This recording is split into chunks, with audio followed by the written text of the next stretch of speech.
Yo, yeah, this is my computer.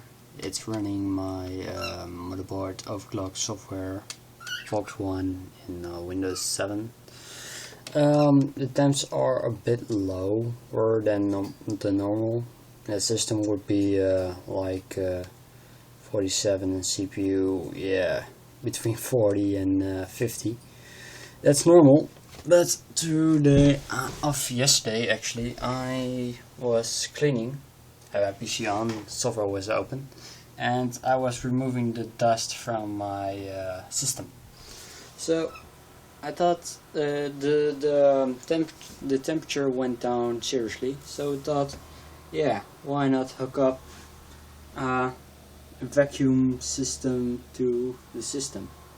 So yeah, tube sucking air out into this thing here, and as you can see, it's not on. There will be a light on.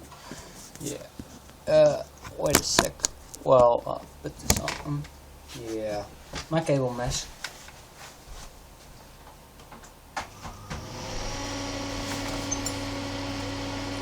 So it's on.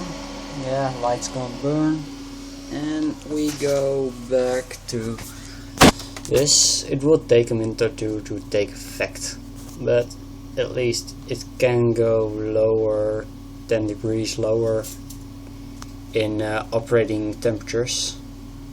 In idle, yeah, you see it's starting to get excited. It's going lower.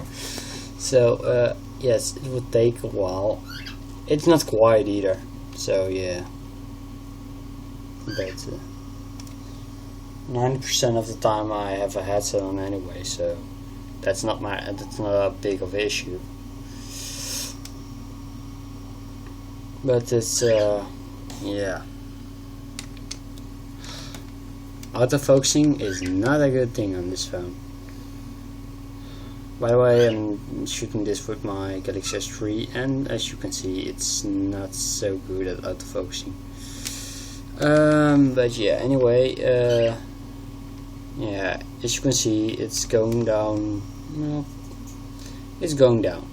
So anyway, system will end up somewhere in the 30s, mid 30s.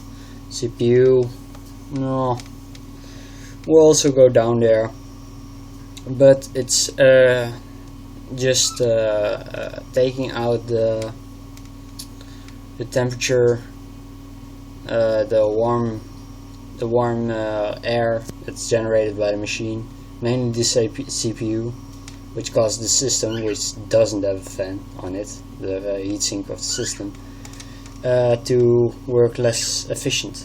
So yeah, when CPU goes down, system goes down. Easy as that.